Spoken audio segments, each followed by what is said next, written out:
বনফুলের শ্রেষ্ঠ গল্প পাশাপাশি। এক। বসিয়া শুইয়া কাগজ পড়িয়া তাস খেলিয়া আড্ডা দিয়া পরচর্চা ও পরনিন্দা করিয়া করিয়া হয়রান হইয়া গেলাম। শান্তি পাইতেছি না।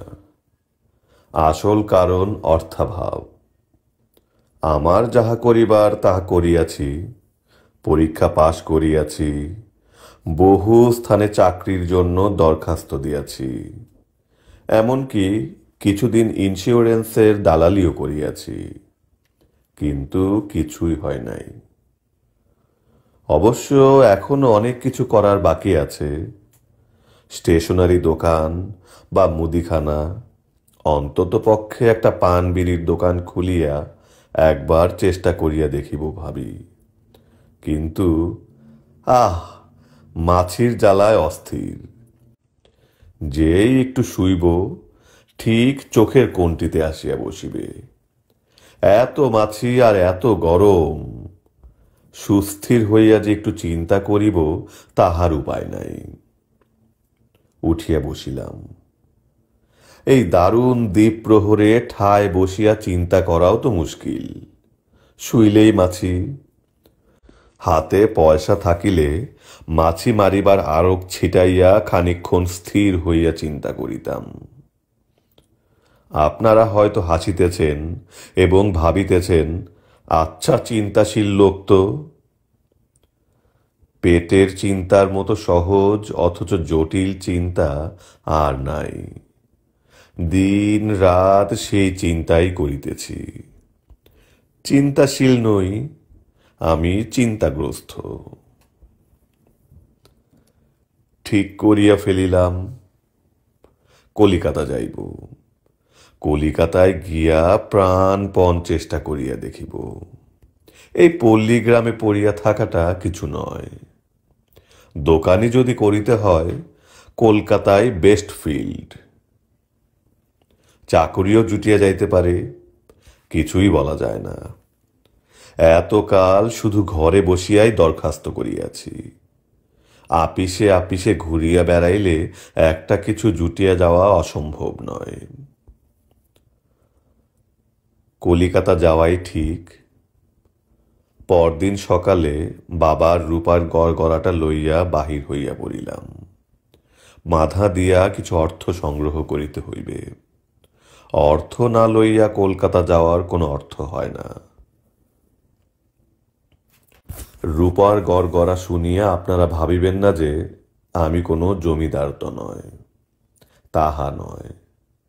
বাবা শৌখিন লোক ছিলেন এবং সেই জন্যই সম্ভবত কিছু রাখিয়া যাইতে পারেন নাই।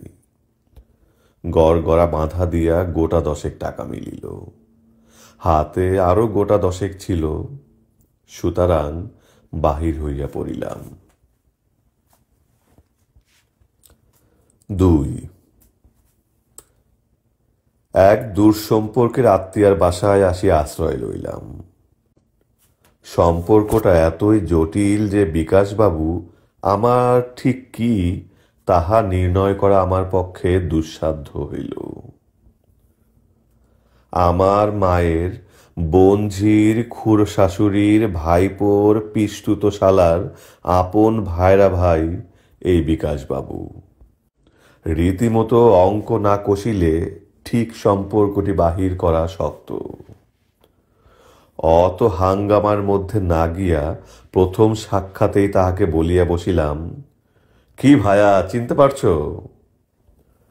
ভায়া নিশ্চয়ই আমাকে চিনিতে পারেন নাই, তথাপি বলিলেন, অনেকদিন পরে কিনা, তাই একটু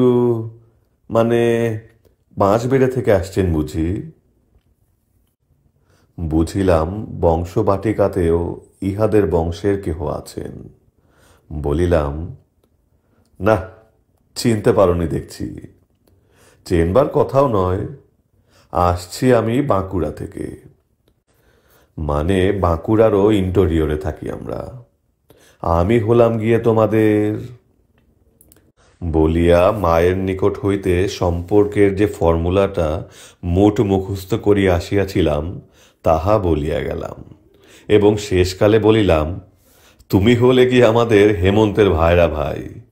আপন লোক কলকাতার গলি ঘুঁজিতে পড়ে আছে, দেখাশোনা আর হয়ে ওঠে না। একবার মনে করলাম যাই একটু বিকাশ ভাইয়ের সঙ্গে দেখা করে আসি। কুলির মস্তকস্থিত আমার বিবর্ণ ট্রাঙ্ক এবং মলিন বিছানাপত্রের দিকে দৃষ্টিপাত করিয়া বিকাশবাবু বলিলেন, থাকবেন নাকি এখানে? বেশি দিন নয়, 2-4 দিন। ও। কুলি বিছানাপত্র নামাইয়া পয়সা লইয়া চলিয়া গেল। একটু পরে দেখিলাম বিকাশ ভাইয়াও খাওয়া দাওয়া সারিয়া পোশাক পরিয়া বাহির হইয়া গেলেন। একা চুপ করিয়া বসিয়া রহিলাম। স্থৈর্য অবশ্য বেশিক্ষণ টিকিল না। নানা আকৃতির একপাল ছেলে মেয়ে আসিয়া আমাকে ঘিরিয়া ধরিল। কেহ বলে লজেঞ্চুস, কেহ বলে ঘুড়ি চাই, কেহ কিছু না বলিয়া পকেটে হাত ঢুকাইয়া দিল। আমার কর্ণমূলে একটি আঁচিল ছিল, তাহা লইয়া কেহ কেহ ভারী খুশি হইয়া উঠিল। এত অল্প সময়ের মধ্যে ছেলেরাই শুধু জমাইতে পারে। বাহির হইয়া পড়িতে হইল। 3 দিন কাটিল। কলিকাতায় প্রায় 10 বৎসর পূর্বে আসিয়াছিলাম অধ্যয়ন উপলক্ষে।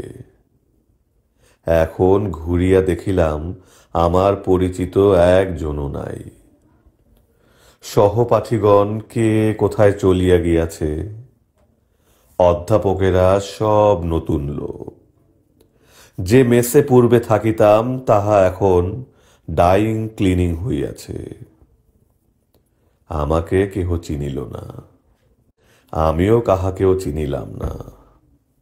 ঘুরিয়া ফিরিয়া পুনরায় বিকাশ ভাইয়ার বাসায় ফিরিয়া আসিতে হইল।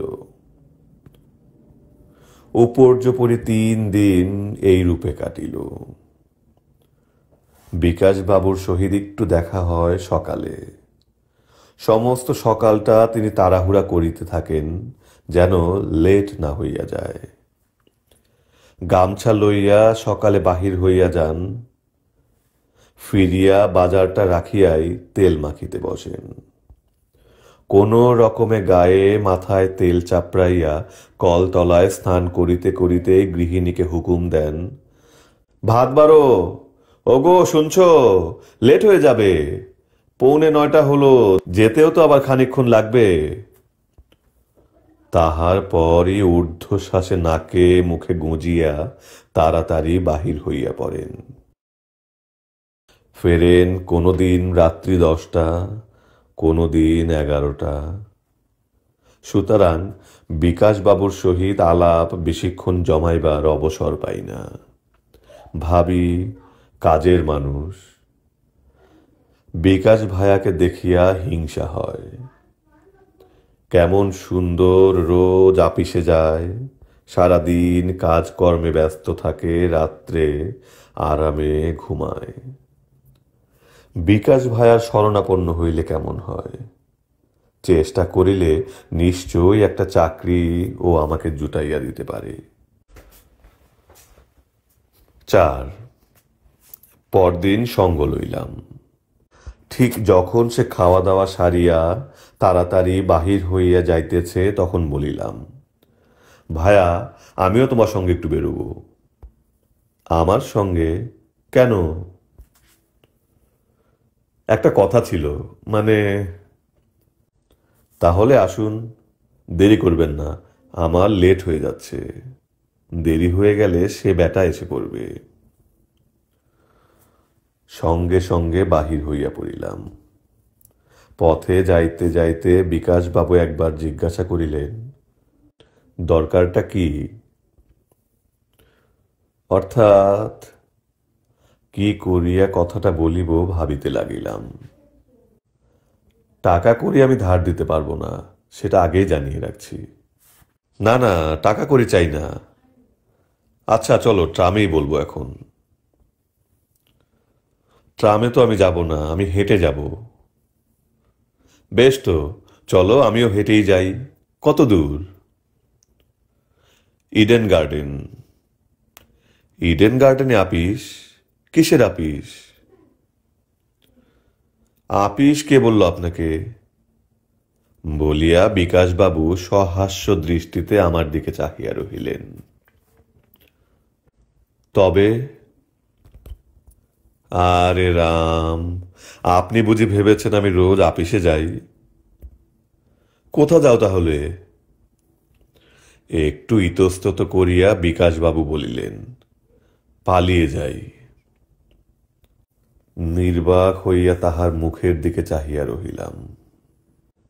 বিকাশবাবু বলিয়া চলিলেন, বাবা কিছু টাকা ফিক্সড ডিপোজিট করে রেখে গিয়েছিলেন, তারই সুদ থেকে গ্রাসাচ্ছাদন চলে। 3 বছর অবিরাম চেষ্টা করেও চাকরি জোটাতে পারিনি, অথচ এমএতে ফার্স্ট ক্লাস পেয়েছিলাম। চলুন, লেট হয়ে যাচ্ছে, সে বেটা এসে পড়লে বেঞ্চটা আর পাবো না। উভয়ে আবার খানিকক্ষণ নীরবে পথ অতিবাহন করিলাম।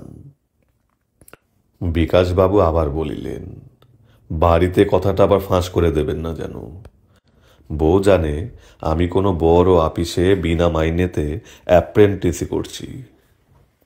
কিছুদিন পরে মাইনে হবে, তাই তাড়াতাড়ি রোজ ভাত রেঁধে দেয়। আবার কিছুক্ষণ নীরবে পাশাপাশি চলিয়াছি। আবার বিকাশবাবু বলিলেন, পালিয়ে আসি, বুঝলেন না? বাড়িতে ওই এক পাল ছেলে নিয়ে বসে থাকা অসহ্য। সারাক্ষণ ওদের বায়না লেগেই আছে। বাঁশি কিনে দাও, লজেন্স দাও, পুতুল দাও, পাশের বাড়ির ছেলের লাল জামা হয়েছে সেই রকম করে জামা দাও। গিন্নিরও নানা রকম আবদার আছে। সরে পড়ি, বুঝলেন না? আবার কিছুক্ষণ চুপচাপ। আবার বিকাশবাবু একটু হাসিয়া বলিলেন, বাড়িতে থাকলেই গোলমাল, বুঝলেন না? সেদিন রাত্রে গিয়ে শুনলাম ছোট ছেলেটার পড়ে গিয়ে মাথা ছেঁচে গেছে, নাক দিয়ে রক্তও পড়েছিল প্রচুর। বাড়িতে থাকলে হই হই করে একটা ডাক্তার ফাক্তার ডাকতে হতো ধার করেও। ছিলাম না, নিশ্চিন্ত। চলুন একটু পা চালিয়ে। ইডেন গার্ডেনে গাছের ছায়ায় একটা বেঞ্চি আছে, সেইটেতে গিয়ে শুয়ে বসে সারাদিনটা, বুঝলেন? লেট হয়ে গেলে আবার কে এক বেটা এসে সেটা দখল করে, বুঝলেন? পাশাপাশি দুইজনে দ্রুত বেগে হাঁটিয়া চলিয়াছি। ইডেন গার্ডেনের খালি বেঞ্চিটা না হাত ছাড়া হইয়া যায়।